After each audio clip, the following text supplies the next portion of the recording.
Frank has got to stop calling plays. Frank needs to he needs to cut it out. There is absolutely no reason he needs to be calling these plays.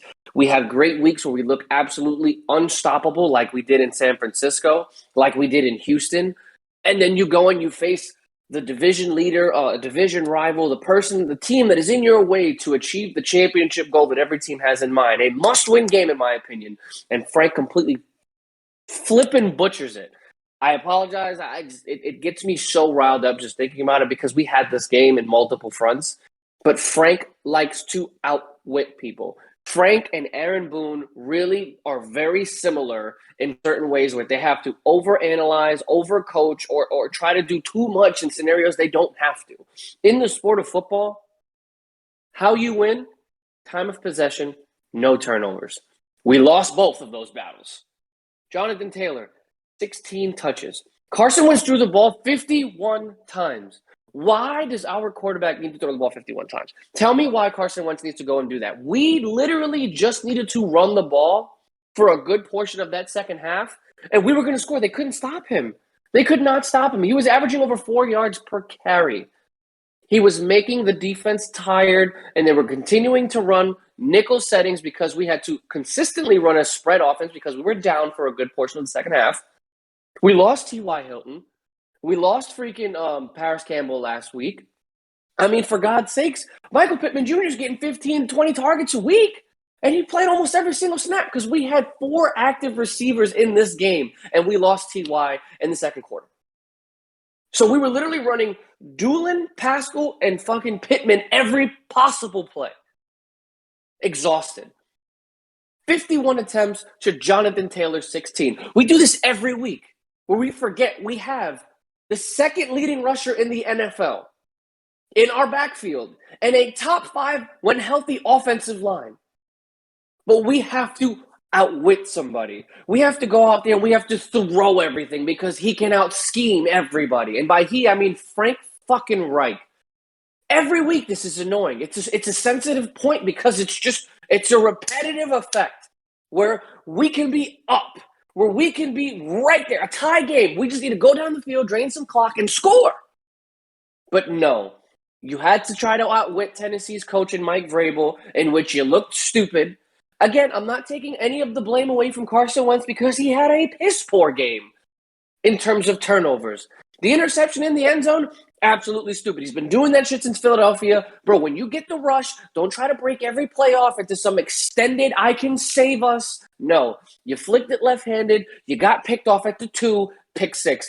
Absolutely stupid. The interception in overtime, you threw it to Michael Pittman, who was triple covered on the sideline. No idea where you thought he was because he was not open. You had Jonathan Taylor open in the middle of the field and Mo Alley Cox open in the flat. But you chose to put it 25 yards down the field, knowing you're going to put Tennessee in field position if you make that throw.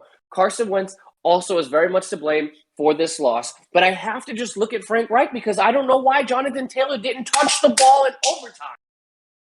He maybe had 1 carry.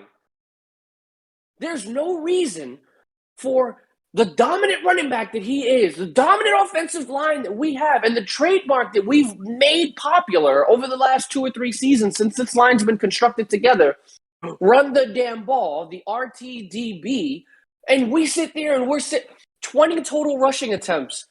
Derrick Henry by himself had 28. There's no reason for this inexcusable piss-poor play calling week in and week out. Frank Reich has been extended into 2026. I don't know if I'm going to make it through the season with my sanity because I'm literally watching it with my girlfriend's father saying, why are we not running the ball? After every single play, why are we not running the ball? Why is Carson throwing at 51? I'm repeating myself because I need you to understand what goes through my mind during these games. It literally doesn't make sense.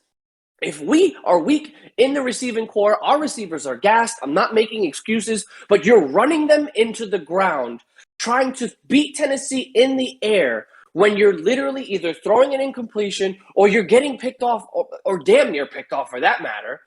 I think somewhere alongside in the overtime or towards the end of the fourth quarter, Carson went 2 for 12 in a stretch of his last total 12 pass attempts.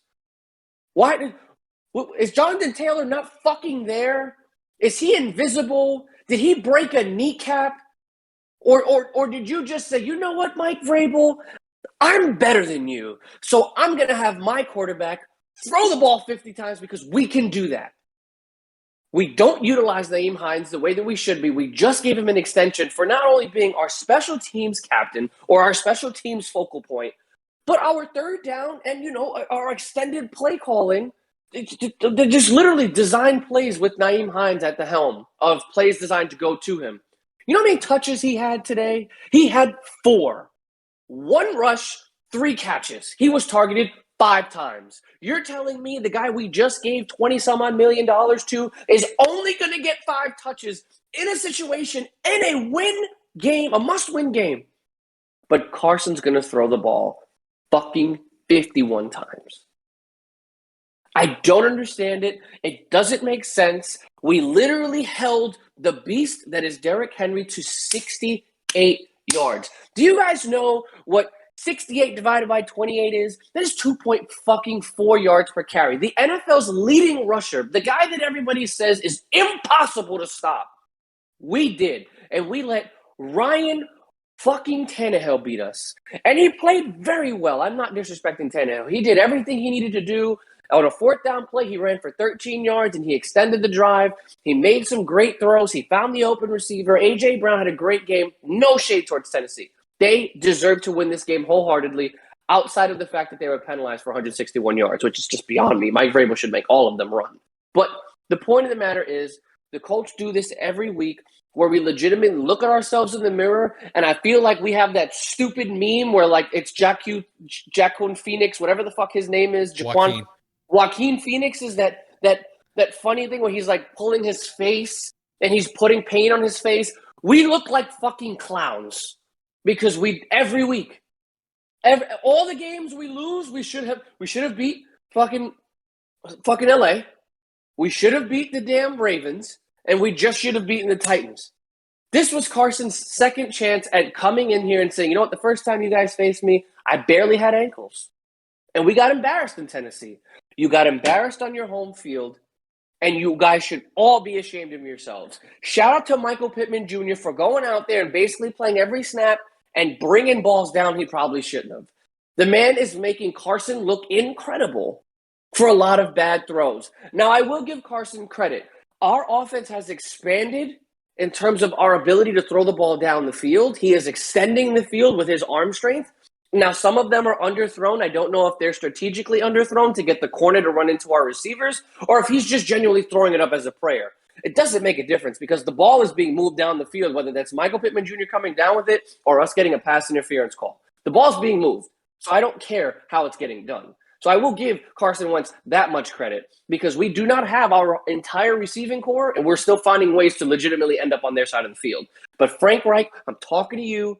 Run the damn ball, son. There is no reason why Jonathan Taylor should have 16 touches for 70 yards, and we're tied in the 4th quarter.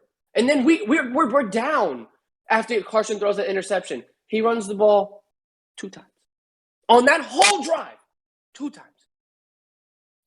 I want to know what runs through your mind. At that point, you fucking go for 2 points. If you're going to fuck it up that bad in the overtime, go for the 2 points and I'll take the loss. If you're going to tell me in overtime you're going to get the possession twice, go 3 and out on one of them, go for the 2-point conversion. I don't understand.